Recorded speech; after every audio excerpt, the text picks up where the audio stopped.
Hi ಎಲ್ರಿಗೂ ನಮಸ್ಕಾರ. ನಾನಿವತ್ತು ನಿಮ್ಮ ಹತ್ರ ಶೇರ್ ಮಾಡ್ತಾ ಇರೋವಂಥದ್ದು ಮಿನಿ ವ್ಲಾಗು. ಮಾರ್ನಿಂಗ್ ನಾನು ಬೀಟ್ರೂಟು ಮತ್ತು ಆ್ಯಪಲ್ ಹಾಕಿ ಮನ್ವಿಗೆ ನನಗೆ ಜ್ಯೂಸ್ ಮಾಡಿದೆ. ಯಾಕಂದರೆ ಅವನು ಮನ್ವಿಗೆ ವೆಜಿಟೇಬಲ್ಸು ಮತ್ತು ಫ್ರೂಟ್ಸ್ ಏನೂ ಜಾಸ್ತಿ ಇಷ್ಟಪಡಲ್ಲ, ಓನ್ಲಿ ಡ್ರೈ ಫ್ರೂಟ್ಸ್ ಅಷ್ಟೇ ಇಷ್ಟಪಡ್ತಾನೆ. ಡ್ರೈ ಫ್ರೂಟ್ಸ್ ಆ್ಯಂಡ್ ಬಿಸ್ಕೆಟ್ಸೇ ಬೇಕಂತ ಇದ್ದಾನೆ. ಸೊ ಹಾಗಾಗಿ ಈ ರೀತಿ ಮಾಡಿದೆ.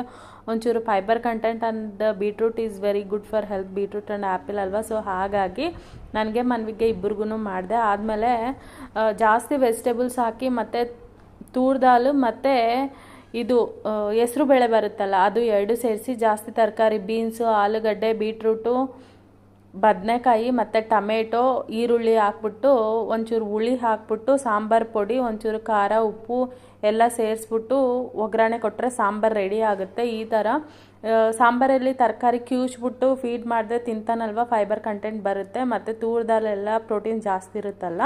ಸೊ ಹಾಗಾಗಿ ವಿಡಿಯೋ ಇಷ್ಟವಾದಲ್ಲಿ ಲೈಕ್, ಶೇರ್, ಕಾಮೆಂಟ್ ಮಾಡಿ, ಸಬ್ಸ್ಕ್ರೈಬ್ ಮಾಡಿ. Thank you.